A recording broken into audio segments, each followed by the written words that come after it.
So 8 people joined for 2 minutes. Let's wait for 2 minutes. Then I will start the session.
सो आज हम लोग बात करने वाले हैं फोटो रिसेप्टर के बारे में। तो फोटो रिसेप्टर बेसिकली क्या होता है? फोटो रिसेप्टर्स में दो कंपोनेंट होता है। एक होता है उसका प्रोटीन कंपोनेंट, ओके, एंड दूसरा कंपोनेंट होता है क्रोमोफोर, जो कि लाइट को एब्जॉर्ब करता है। ओके, अभी फोटो रिसेप्टर में प्लांट दो तरह के लाइट एब्जॉर्ब करते हैं। एक आ जाता है हम लोगों का ब्लू लाइट के अंदर, एंड दूसरा आ जाता है रेड या फार रेड स्पेक्ट्रम का लाइट। तो ब्लू लाइट फोटो रिसेप्टर के अंदर आता है cryptochrome, phototropin and zeitlupe. Okay, and red and far red light का जो फोटो रिसेप्टर्स है उसके अंदर आता है फाइटोक्रोम्स। सो आज हम लोग फाइटोक्रोम्स के बारे में बात करेंगे। ओके, सो फोटो रिसेप्टर का ज़रूरत क्यों पड़ा प्लांट को, पहले ये देख लेते हैं। ओके, तो फोटो रिसेप्टर के वजह से या लाइट के वजह से प्लांट बहुत सारे उसका फंक्शन करता है। ओके, उसमें ही जो आता है, पहला आता है कि फोटोमॉर्फोजेनेसिस। ओके, तो फोटोमॉर्फोजेनेसिस क्या होता है ना कि फोटोमॉर्फोजेनेसिस प्लांट के अंदर जो लाइट इंड्यूस्ड फोटोजेनेटिक चेंजेस होते हैं। ओके,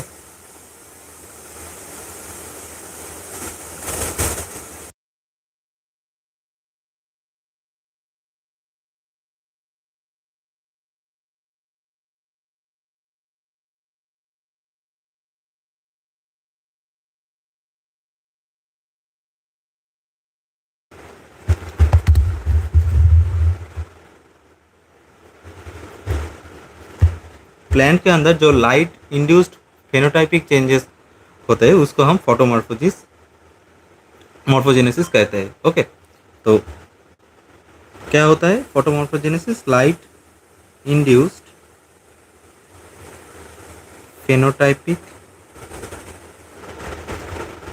changes collectively referred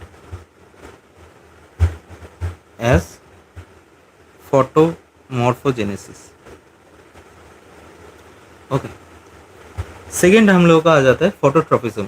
अभी फोटोट्रॉपिज्म क्या होता है कि आप लोग देखे होंगे कि घर पे जब प्लांट रहता है वो लाइट के तरफ, जिस साइड से सनलाइट आता है उसके तरफ ग्रो करता है या उसके तरफ चला जाता है। ओके, प्लांट का जो ब्रांचेस होता है वो सब, तो वही फिनोमेना को हम लोग फोटोट्रॉपिज्म का नाम देते हैं या उसको फोटोट्रॉपिज्म कहते हैं। ओके, सो प्लांट के ब्रांचेस जो ट्रैवल करते हैं टूवर्ड्स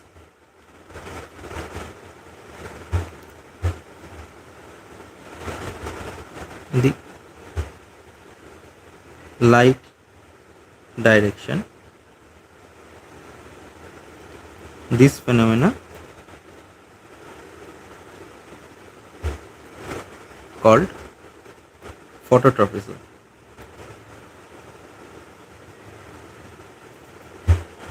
एंड थर्ड आता है हम लोग का फोटोपीरियडिज्म। फोटोपीरियडिज्म क्या है ना, लाइट के अनुसार जब प्लांट में हम फ्लावरिंग देखने को मिलता है उसको हम फोटोपीरियडिज्म कहते हैं। ओके, जब प्लांट का वेजिटेटिव स्टेट से वो फ्लोरिजेनिक स्टेट में ट्रैवल करता है या शिफ्ट करते हैं तो वो लाइट के अनुसार करते हैं या लाइट पीरियड के अनुसार करते हैं, तो उसी को हम फोटोपीरियडिज्म के नाम देते हैं। ओके, अभी क्या होता है कि प्लांट जो लाइट के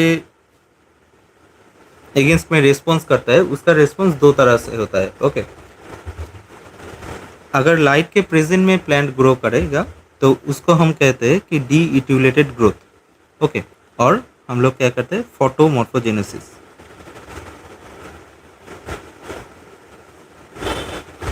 अभी जिस प्लांट को लाइट नहीं मिलेगा जो कि डार्क में ग्रो करेगा उसको हम कहते हैं इट्यूलेटेड ग्रोथ। उस प्लांट का जो ग्रोथ होगा उसको हम नाम देंगे इट्यूलेटेड ग्रोथ, एंड उसका दूसरा नाम होता है स्कोटोमॉर्फोजेनेसिस। ओके,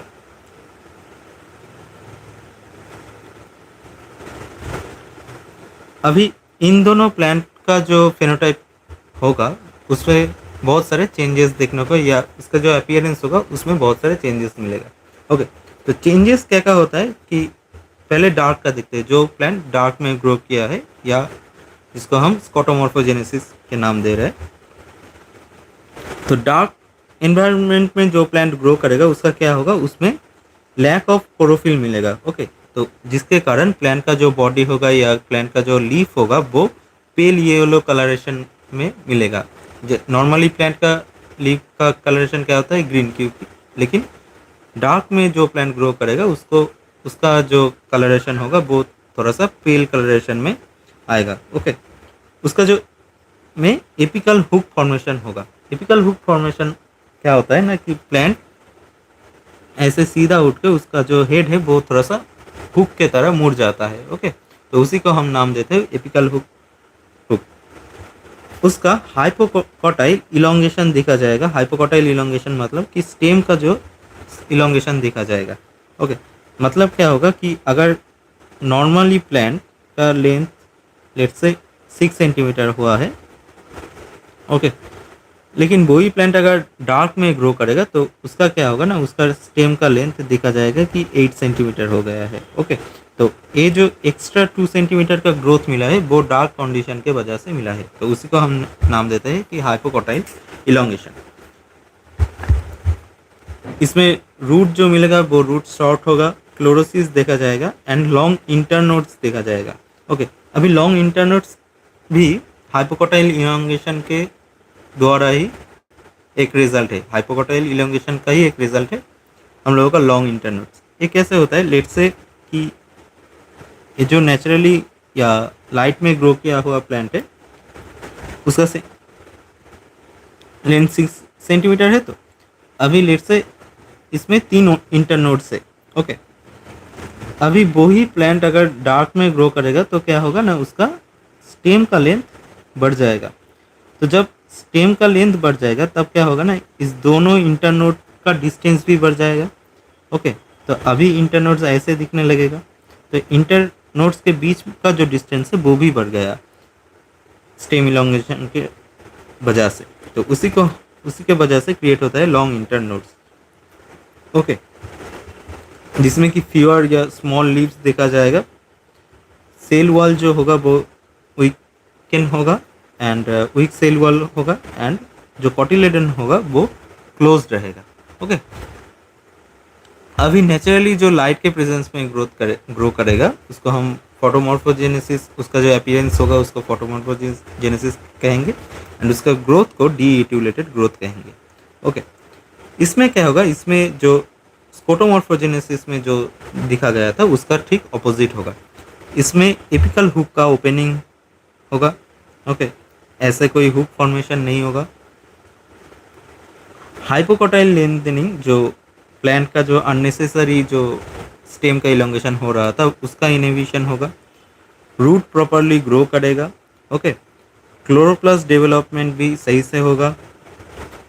कॉटिलेडन एक्सपेंशन भी सही से होगा, एंड इसमें एंथोसायनिन का सिंथेसिस दिखा गया है। ओके, और इसमें इंटरनोड्स नॉर्मल होगा या शॉर्ट होगा, ये लॉन्ग इंटरनोड्स को भी इनहिबिट किया जाएगा।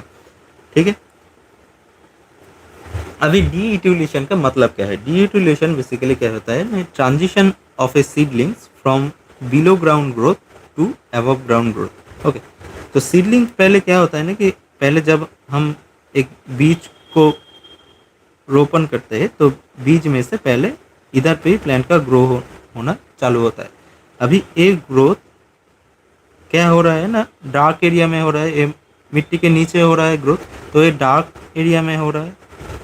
अभी इस स्टेम जैसे ही बाहर आएगा तब उसका ग्रोथ क्या होगा ना, लाइट के प्रेजेंस में होना स्टार्ट करेगा। ओके, तो इसी ट्रांजिशन को हम डीइट्यूलेशन कहते हैं। Okay, so transition of a seedling from below ground growth to above ground growth. Okay, या dark growth to light growth भी कह सकते हैं। ठीक है,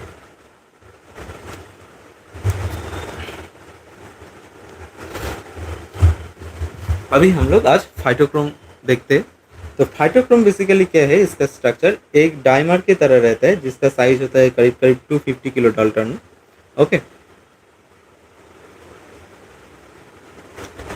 also known as the chromoprotein, जो कि एक क्रोमोप्रोटीन के नाम से भी जाना जाता है। एंड एक क्या एब्जॉर्ब करता है, कौन सा red and far red light को एब्जॉर्ब करता है, जो कि हो जाएगा 600 to 700 नैनोमीटर। ओके, एंड कभी कभी या थोड़ा सा ब्लू लाइट को भी एब्जॉर्ब करते हैं जिसका रेंज आ जाएगा 350 to 500 nanometre. And UV radiation को काफ़ी हद तक ये एब्जॉर्ब कर लेते हैं, मतलब 320 to 400 नैनोमीटर। लेकिन मेनली ये एब्जॉर्ब करता है, ओके, मेनली एब्जॉर्ब करता है 600 to 750 नैनोमीटर। तो क्या आ जाएगा इधर पे 600 to 750 नैनोमीटर ये मेन एब्जॉर्प्शन रेंज है। इसके अलावा भी कभी कभी या थोड़ा सा वो 350 to 500 nanometre and 320 to 400 nanometre भी एब्जॉर्ब कर लेता है। ओके, अभी इसका जो सिंथेसाइज होता है वो डार्क कंडीशन में होता है। ओके, डार्क कंडीशन में होता है एंड साइटोसोल में होता है। अभी जो सिंथेसाइज फॉर्म है वो बेसिकली इनएक्टिव फॉर्म है। ओके, इनएक्टिव फॉर्म मतलब पीआर फॉर्म है। तो पीआर फॉर्म में ये बेसिकली साइटोसोल में डार्क कंडीशन में सिंथेसाइज होता है। ओके, और इसको plant along with bacteria, algae, fungi इस सब में पाया गया है and it's a soluble protein. Okay, so phytochrome का फीचर में क्या आ गया कि फाइटोक्रोम एक डायमर की तरह रहता है जिसका वेट 250 किलो डाल्टन है, जो कि mainly red and red light को एब्जॉर्ब करता है, मतलब 600 to 750 नैनोमीटर के रेंज में लाइट को एब्जॉर्ब करता है। सिंथेसाइज होता है डार्क कंडीशन में या नाइट के टाइम पे सिंथेसाइज होता है, जो कि सिंथेसिस साइटोप्लाज्म में ही होता है। एंड इसको plant, bacteria, algae and fungi इस सब में पाया गया है एंड जो कि एक सॉल्युबल प्रोटीन है। ओके, अभी देख लेते हैं कि इसका स्ट्रक्चर क्या होता है। ओके, तो ये बेसिकली जो इसका जो डायमर है वो बेसिकली एक होमोडाइमर है। ओके, मतलब 2 इक्विवेलेंट सब यूनिट्स के द्वारा इसका डायमर फॉर्मेशन होता है। एंड एक एक सब यूनिट 2 कंपोनेंट से बना होता है। एक होता है एपोप्रोटीन एंड दूसरा होता है क्रोमोफोर। ओके, जिसको जो दोनों मिलके एक होलो प्रोटीन बनाता है। ओके, अभी बोला गया है कि in higher plants chromophore is a linear tetrapyrrole called phytochromobilin. मतलब हायर प्लांट्स में जो क्रोमोफोर या फाइटोक्रोम को देखा गया है वो एक लीनियर टेट्रापायरल रिंग की तरह रहता है। तो अभी इसका स्ट्रक्चर देखते हैं। तो ये इसका सिंगल सब यूनिट है। ओके, तो सिंगल सब यूनिट के स्ट्रक्चर में अगर देखेंगे तो ए रहेगा इसका एन टर्मिनल एंड ए हो गया सी टर्मिनल। ओके, और बीच में एक हिंज एरिया रहता है। अभी इसके अंदर एन टर्मिनल का या एन टर्मिनल हाफ में जो जो डोमेन आता है, PAS domain, GAF domain and PHY domain. And इन तीनों में से जो गैप है, ओके, जो गैप है उसके सिस्टीन के साथ पीस आई बी बाइंड करता है। अभी पीस आई बी क्या है? पीस आई बी है वो क्रोमोफोर जो कि लाइट को एब्जॉर्ब करेगा। ओके, जो लाइट को एब्जॉर्ब करते हैं उसी को तो हम क्रोमोफोर के नाम से जानते हैं। तो क्रोमोफोर जो है वो जो लाइट को एब्जॉर्ब करता है वो गैप डोमेन के साथ गैप का जो मिथियोनिन होगा उसके साथ थायोईथर बॉन्ड के जरिए अटैच होगा। तो जैसे कि इन टर्मिनल हाफ में क्रोमोफोर अटैच हो रहा है, इसीलिए इस पार्ट को हम सेंसर प्रोटीन कहते हैं। ओके, एंड जो सी टर्मिनल है, सी टर्मिनल में तीन डोमेन क्या क्या है? दो पीआरडी डोमेन होता है एंड एक एच के आरडी डोमेन होता है। एच के RD basically histidine kinase related domain. Okay, इसका शॉर्ट फॉर्म है एच के आरडी डोमेन। तो सब यूनिट स्ट्रक्चर में क्या हुआ कि सब यूनिट स्ट्रक्चर में एक हिंज के जरिए दो हाफ्स अटैच रहते हैं। एक को हम एन टर्मिनल हाफ्स कहते हैं एंड दूसरे को सी टर्मिनल हाफ्स कहते हैं।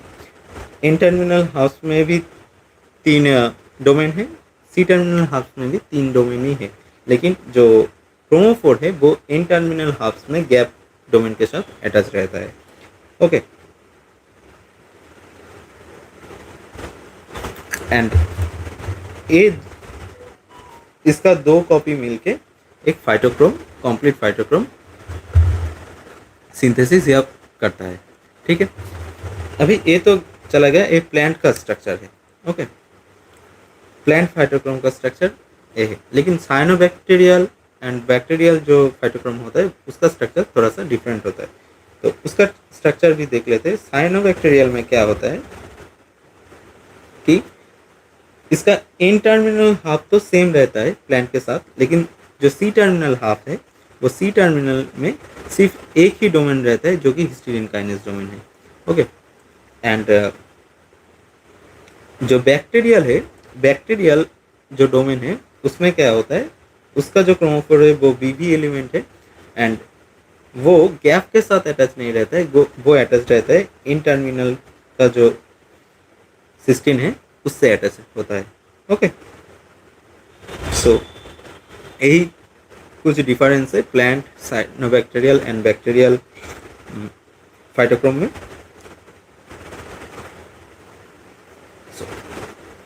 इधर पे डिस्क्राइब किया हुआ है कि कौन सा डोमेन कौन सा काम करता है गैप के लिए जो है वो तो डिस्क्राइब कर दिया मैं।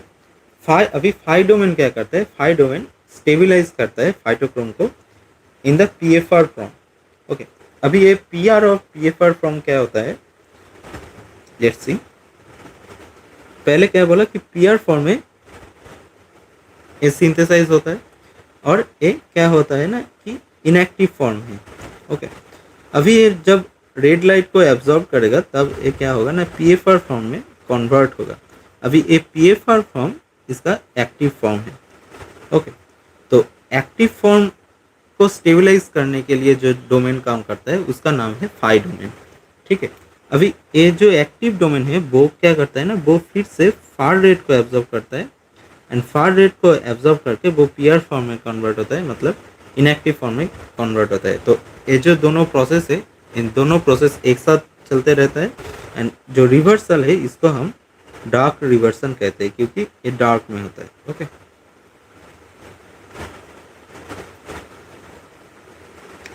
एंड इनएक्टिव टू एक्टिव बहुत जल्दी होता है, एक फास्ट प्रोसेस है। एंड एक्टिव टू इनएक्टिव ये वाला प्रोसेस थोड़ा सा स्लो चलता है, इसको स्लो प्रोसेस है, ठीक है।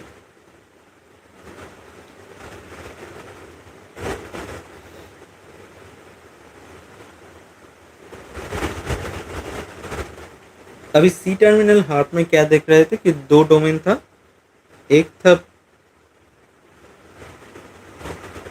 पीआरडी डोमेन, मतलब दो पीआरडी डोमेन था, एंड तीसरा था एज के आरडी डोमेन। ओके, अभी पीआरडी डोमेन क्या होता है ना कि पीआरडी डोमेन का फुल फॉर्म है पैस रिलेटेड डोमेन। ओके, ये रिपीट्स में रहता है। एंड पीआरडी डोमेन किसके लिए काम करता है कि पीएफआर जो है, ओके, पीएफआर को न्यूक्लियस में टारगेटिंग के लिए काम करता है। ओके, मतलब ये सिंथेसाइज हुआ था पीआर फ्रॉम कहाँ पे, साइटोसोल में हुआ था। ओके, ये एक्टिव होकर क्या बना, पीएफआर बना। अभी पीएफआर को जाना कहाँ पर है, जाना है न्यूक्लियस में। तो न्यूक्लियस में ट्रैवल करने के लिए ये पीआरडी डोमेन काम आता है। पीआरडी डोमेन बेसिकली एनएलएस मतलब न्यूक्लियस लोकलाइजिंग सीक्वेंस को प्रेजेंट करता है, ठीक है। क्योंकि इन लोगों के पास जो कैनोनिकल न्यूक्लियर लोकलाइजेशन सिग्नल है या प्रॉपर जो एनएलएस है, कैनोनिकल एनएलएस है, वो नहीं रहता है। ओके, एंड दूसरा डोमेन जो सी टर्मिनल रीजन में रहता है वो क्या है, histidine kinase related domain. Basically histidine kinase जो डोमेन है वो साइनोबैक्टीरियल या बैक्टीरियल में पाया जाता है, लेकिन हायर जो प्लांट्स है उस पर इसका तरह ही फंक्शन करने वाला डोमेन मिलता है, जिसको के लिए इसको कहते हैं कि histidine kinase related domain, H के आरडी। ओके, अभी ये जो पीआर फॉर्म से कह रहा था इतना देर से कि पीआर फॉर्म से पीएफआर फॉर्म में ट्रांसफर होता है, मतलब इनएक्टिव से वो एक्टिव फॉर्म में ट्रांसफर होता है with presence of, in presence of red light. तो इसमें क्या ऐसा होता है कि वो इनएक्टिव से एक्टिव फॉर्म में ट्रांसफर होता है। तो बेसिकली जो होता है, जो पीआर है या फाइटोक्रोम है, उसका आइसोमेराइजेशन होता है, मतलब कि वो सीस फॉर्म से ट्रांसफॉर्म में कन्वर्ट होता है, ठीक है। तो जो इनएक्टिव फॉर्म है वो क्या है, सीस फॉर्म है, एंड जो एक्टिव फॉर्म है वो ट्रांसफॉर्म है। ओके, तो इधर पे अगर हम स्ट्रक्चर देखें, एक क्या है, एक सिंगल सब यूनिट है, एंड दोनों सब यूनिट मिलकर क्या फॉर्म किया है, एक डाइमर फॉर्म किया है, ठीक है।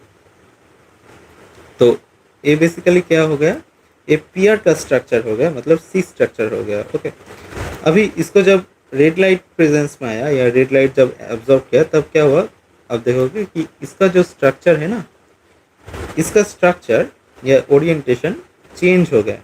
ओके, तो ये बेसिकली इसका ट्रांसफॉर्म में कन्वर्ट हो गया एंड पीएफआर बन गया, मतलब एक्टिव फॉर्म में ट्रांसफर हो गया, ठीक है। अभी देखते हैं कि ये जो क्रोमोफोर है पीसाई-बी, ये कहाँ से आता है। ये बेसिकली पीसाई-बी जो है वो बेसिकली हम लोगों का प्लास्टिड जो है, प्लास्टिड में बनते हैं, ठीक है। अभी प्लास्टिड में कैसे बनता है कि प्लास्टिड में जो हीम है वो हीम बिलीवर्डिन में ट्रांसफर होता है, एंड बिलीवर्डिन से बनता है फाइटोक्रोमोबिलिन। ओके, तो पीसाई-बी बेसिकली फाइटोक्रोमोबिलिन है, जो कि फिर प्लास्टिड से बाहर आता है, प्लास्टिड से बाहर आके कहाँ पर बाइंड करता है, एन टर्मिनल जो हाफ्स है, एन टर्मिनल हाफ में गैप डोमेन के साथ वो पीसाई-बी बाइंड करते हैं, ठीक है।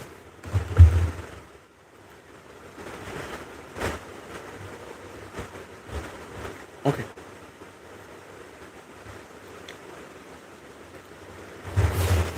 अभी हम लोग पहले पढ़े थे कि पीआरडी डोमेन। अभी इस पीआरडी डोमेन के पास क्या रहता है, पीआरडी डोमेन के पास एक एनएलएस रहता है, ओके, जो कि नॉन कैनोनिकल है, क्योंकि इन लोगों के पास न्यूक्लियस के जाने के लिए जो सीक्वेंस है वो मौजूद नहीं है, तो वो एनएलएस पीआरडी प्रोवाइड करता है, ठीक है। तो पीआरडी बेसिकली काम करता है किसके टाइम पे, फाइव बी के टाइम पे, मतलब फाइटोक्रोम बी के टाइम पे वो काम करता है, ठीक है। एंड फाइव ए जो है उसके पास फिर a five A and five B basically दो तरह का फाइटोक्रोम से। फाइव बी के पास क्या है ना, पीआरडी डोमेन है जो कि उसका एनएलएस का काम कर देता है। ओके, तो मतलब इसका न्यूक्लियस में ट्रैवल करना सॉर्टेड है। लेकिन जो फाइव ए है उसके पास क्या है ना, उसके पास पीआरडी प्रेजेंट नहीं है एंड इसके पास कैनोनिकल एनएलएस भी प्रेजेंट नहीं है। तो इसको अगर न्यूक्लियस में जाना होगा तो वो किसके मदद से जाएगा, वो दूसरे प्रोटीन्स जो है जिसके पास एनएलएस है उस प्रोटीन्स का मदद लेता है। तो उसी प्रोटीन्स का नाम है FHY1, ओके, FHY1 और FHL, ओके। इसका फुल फॉर्म हो जाता है फेरेड इलोंगेटेड हाइपोकोटाइल 1, ओके। एंड ए हो जाएगा FHY1 लाइक प्रोटीन्स,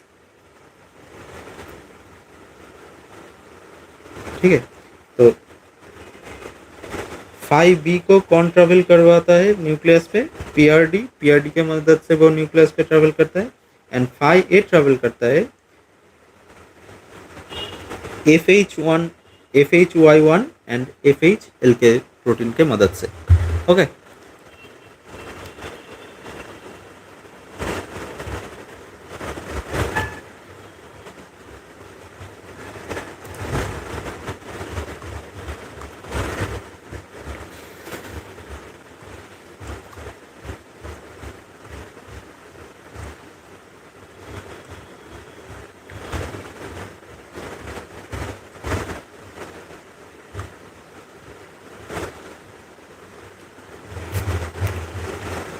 अभी देखते हैं कि फाइटोक्रोम काम कैसे करता है, ओके। इन लोगों का मोड ऑफ एक्शन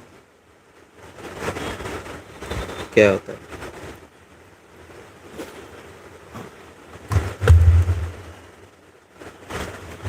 तो इन लोगों का मोड ऑफ एक्शन जानने से पहले तीन प्रोटीन्स का नाम जानना बहुत जरूरी है।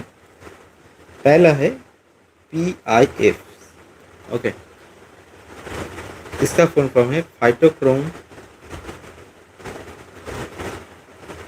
Interacting factors. दूसरा है COP1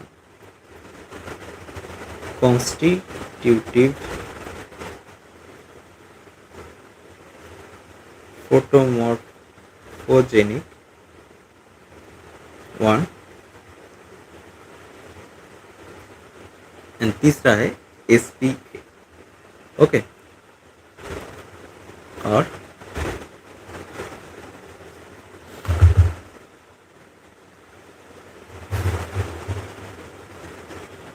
अभी जो PIF है वो क्या करता है कि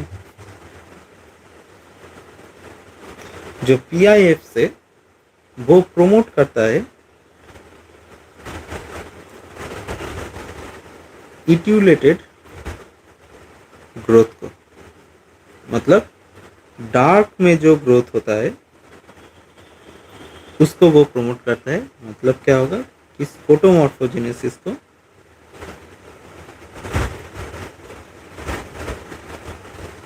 प्रमोट करता है, ओके। तो अपने यहाँ पे वो क्या करेगा, फिर इनहिबिट करेगा किसको ना, फोटोमॉर्फोजेनेसिस को।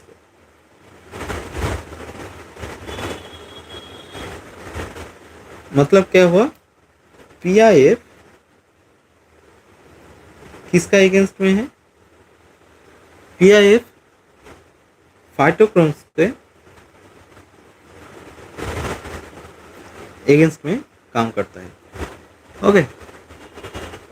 अभी COP1 जो है वो बेसिकली क्या है, वो E3 यूबिक्विटिन लाइगेज है।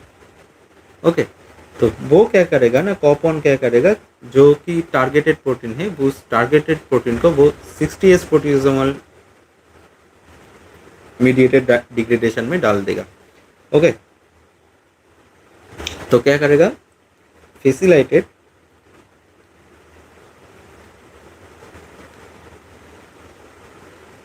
Twenty six S proteasome mediated degradation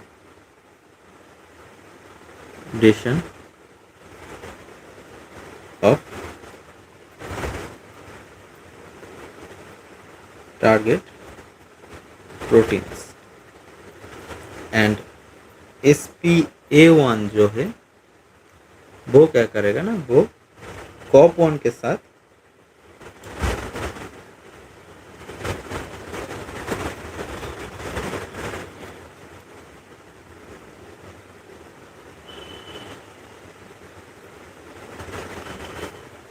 ठीक है। तो PIFs COP1 SPA1 ये सब क्या बन गया, ये सब बन गया negative regulator of phytochromes. Okay, and जो पॉजिटिव रेगुलेटर है वो क्या है,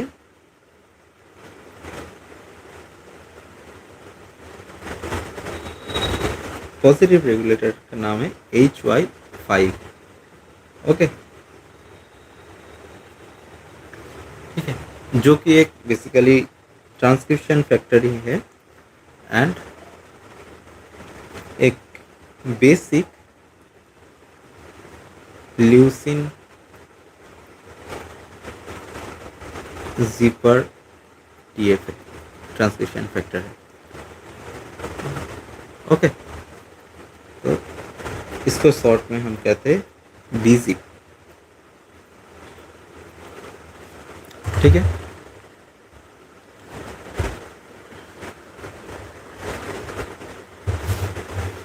तो HY5 क्या करेगा,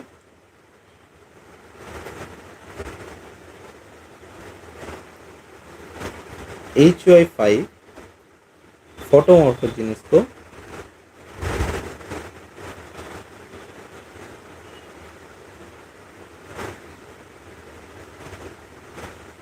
प्रमोट करेगा, मतलब डी इटियोलेटेड ग्रोथ को प्रमोट करेगा।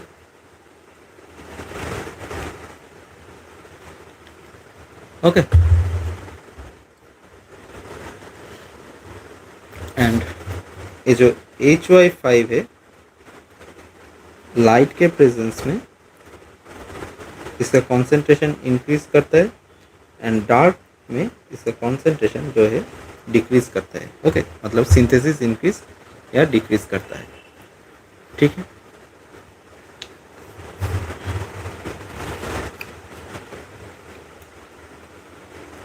अभी देखते हैं कि PIF जो है वो कैसे काम करता है। ठीक है, तो इस साइड को हम लोग नाइट पकड़ लेते हैं एंड इस साइड को हम डे पकड़ लेते हैं। ओके, तो मतलब लाइट का प्रेजेंस कहाँ पर रहेगा, इधर पे रहेगा। ठीक है, तो लेट्स से एक जीन है, ठीक है, API बाइंडिंग रीजन है। ओके, एंड ए वाला जो पोर्शन है वो PIF इंड्यूस्ड जीन है। ठीक है, अभी नाइट में क्या है, हम लोगों का PR फॉर्म में प्रेजेंट है। ओके, मतलब इनएक्टिव है। तो जब PR इनएक्टिव रहता है तब क्या करता है ना, तब PIF इंटैक्ट रहता है एंड वो जाकर उसका जो डीएनए अपस्ट्रीम में जहाँ पर बाइंडिंग रीजन है वहाँ पर बाइंड करता है, एंड पीआईएफ इंड्यूस जो जीन है उसका ट्रांसक्रिप्शन करता है। ठीक है,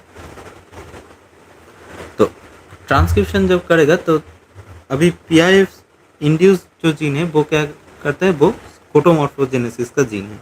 ठीक है, तो जब पीआईएफ बाइंड करेगा तो तब पीआईएफ इंड्यूस जीन का भी ट्रांसक्रिप्शन होगा, एंड इसके वजह से हम लोगों को क्या दिखेगा, कोटोमॉर्फोजेनेसिस दिखेगा।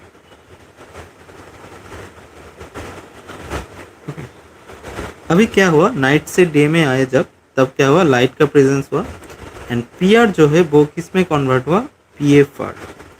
ओके, अभी ये जो पीएफआर है जो एक्टिव फॉर्म है वो क्या करता है ना कि वो फिर पीआईएफ के साथ बाइंड कर जाता है। ओके, एंड पीआईएफ के साथ जब पीएफआर बाइंड करता है तब वो क्या करता है कि इस पीआईएफ को डिग्रेड कर देता है। अभी इधर पे अगर कोई इंटैक्ट पीआईएफ प्रेजेंस ही नहीं रहेगा तो क्या होगा ना कि जो पीआईएफ बाइंडिंग जो रीजन था डीएनए में उधर पे पीआईएफ बाइंड नहीं कर पाएगा, और फिर पीआईएफ इंड्यूस्ड जो जीन्स था, ओके,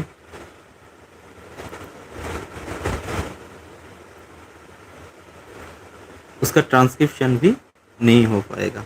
ओके, तो एज ए रिजल्ट हम क्या देखेंगे, एज ए रिजल्ट हम देखेंगे फोटोमॉर्फोजेनेसिस। तो पीआईएफ को कैसे कंट्रोल किया जाता है, पीआर जब पीएफआर फॉर्म में आता है लाइट में या डे टाइम में, तब वो पीआईएफ को डिग्रेड करके फोटोमॉर्फोजेनेसिस को इनहिबिट करता है एंड फोटोमॉर्फोजेनेसिस को प्रमोट करता है। ठीक है, तो अभी टोटल जो सिनेरियो होता है वो देख लेते हैं। ठीक है, तो let's assume this phase is cytosol and this is our nucleus. Okay,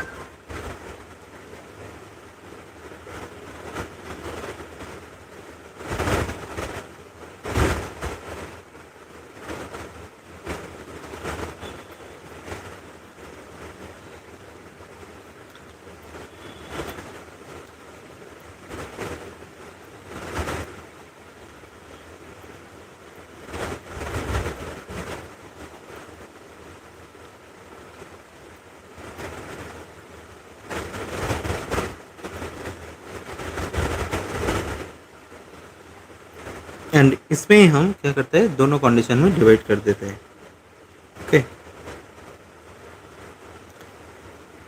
जो अपर वाला पोजीशन है या एरिया है उस पर हम देखेंगे नाइट कंडीशन में क्या होगा, एंड नीचे वाला पोजीशन में देखेंगे कि डे कंडीशन में क्या चेंजेस होता है। ठीक है, तो जब नाइट रहता है तब क्या होता है ना कि तब जो कॉप1 साइटोसोल में सिंथेसिस हुआ था वो न्यूक्लियस पे ट्रैवल करता है। ओके, एंड कॉप1 किसके तरह काम करता है, E3 यूबिक्विटिन लाइगेस। एंड जब कॉप1 न्यूक्लियस में आया तब क्या होगा कि इसके साथ spa1 भी बाइंड करता है। ओके, spa1 बाइंड करता है। अभी इस कॉप1 एंड sp1 मिलके क्या करता है, hy5 laf1 hfr1 इन सब प्रोटीन्स का यूबिक्विटिनेशन करता है। ओके, एंड ये सब प्रोटीन क्या है, ये सब प्रो फोटोमॉर्फोजेनेसिस है, मतलब इन तीनों प्रोटीन फोटोमॉर्फोजेनेसिस को प्रमोट करता है। तो इसका क्या बनेगा, इसका यूबिक्विटिनेशन होगा। ओके, तीनों का ये सब यूबिक्विटिन टैग से एक एक यूबिक्विटिन है। अभी इन तीनों फिर कहाँ जाएगा, इन तीनों फिर 26x प्रोटियोजोन डिग्रेडेशन पे जाएगा। ओके, तो फोटोमॉर्फोजेनेसिस को जो लोग प्रमोट कर रहे थे वही लोग का अगर डिग्रेडेशन हो जाएगा तो क्या होगा, फोटोमॉर्फोजेनेसिस स्टॉप हो जाएगा। ओके, तो नाइट में फोटोमॉर्फोजेनेसिस स्टॉप हो गया। ओके,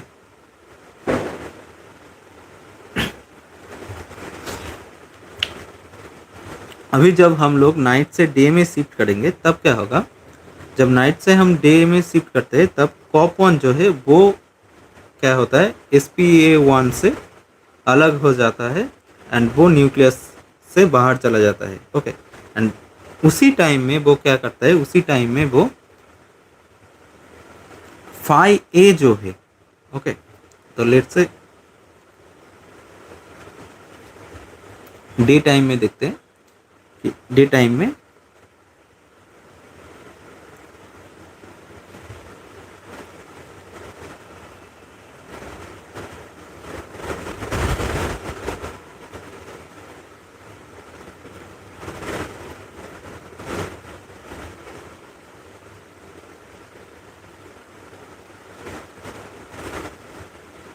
इधर से कॉप1 spa1 से डिसोसिएट करके बाहर निकल जाएगा एंड उसी बीच में जो टाइम मिलता है उसी टाइम में वो क्या करता है, फाई ए जो है, ओके, फाइटोक्रोम ए जो कि नाइट शिफ्ट में काम कर रहा था उसका यूबिक्विटिनाइलेशन कर देता है। ठीक है,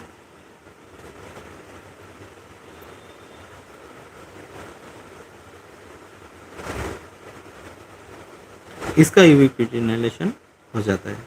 तो इसका अगर यूबिक्विटिनाइलेशन हो जाएगा तो ए भी क्या होगा, प्रोटियोजोन डिग्रेडेशन में चला जाएगा उसके तरह। ओके, कहाँ पर गया, 26x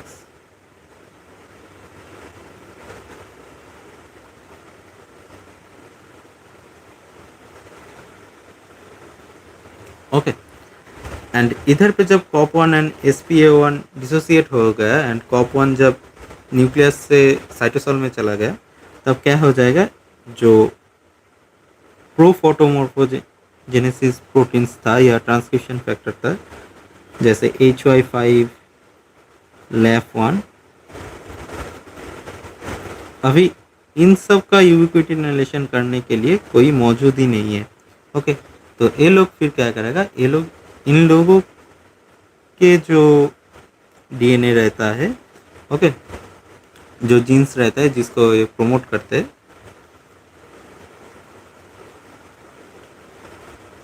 ये ट्रांसक्रिप्शन फैक्टर वहाँ पर जाके बाइंड करेगा एंड इन जीन्स का फिर ट्रांसक्रिप्शन ऑन करेगा जो कि अल्टीमेटली फोटोमॉर्फोजेनेसिस को अंजाम देगा। ओके,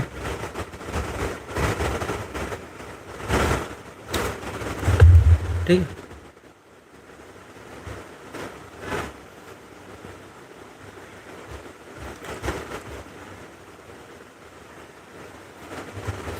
सो इसी को हम अगर वर्ड में देखें तो क्या होगा, नाइट पे कॉप1 जो है वो साइटोसोल से न्यूक्लियस में आता है, फिर क्या करता है, कॉप1 प्लस spa1 का बाइंडिंग होता है एंड वो लोग यूबिक्विटिनाइलेशन करता है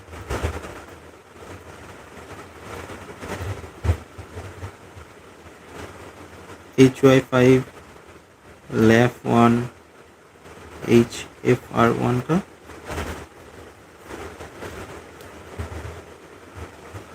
जो कि 26x प्रोटियोजोमल डिग्रेडेशन में जाता है। ओके, जो कि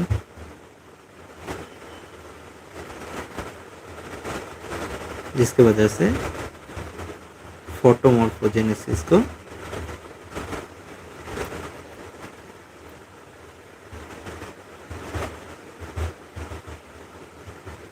इनिबिट होता है। ओके, एंड लाइट के प्रेजेंस में क्या होता है, लाइट के प्रेजेंस में COP1 spa1 टूट के COP1 सेपरेट हो जाता है न्यूक्लियस, फिर एक COP1 साइटोसोल में चला जाता है। ओके, जिसके वजह से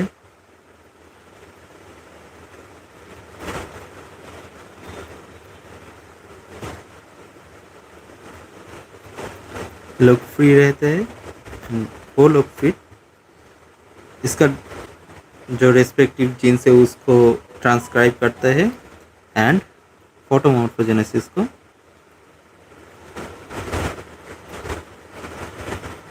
प्रमोट करते हैं। एंड दूसरे साइड में क्या होता है कि इस सेपरेशन में जो टाइम रहता है उसी टाइम में फाई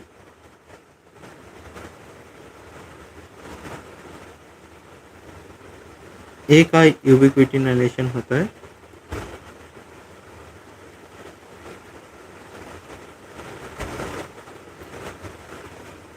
एंड वो फिर 26x प्रोटियोजोमल डिग्रेडेशन में चला जाता है। Okay, so that's it for today. See you in the next live session. Good night.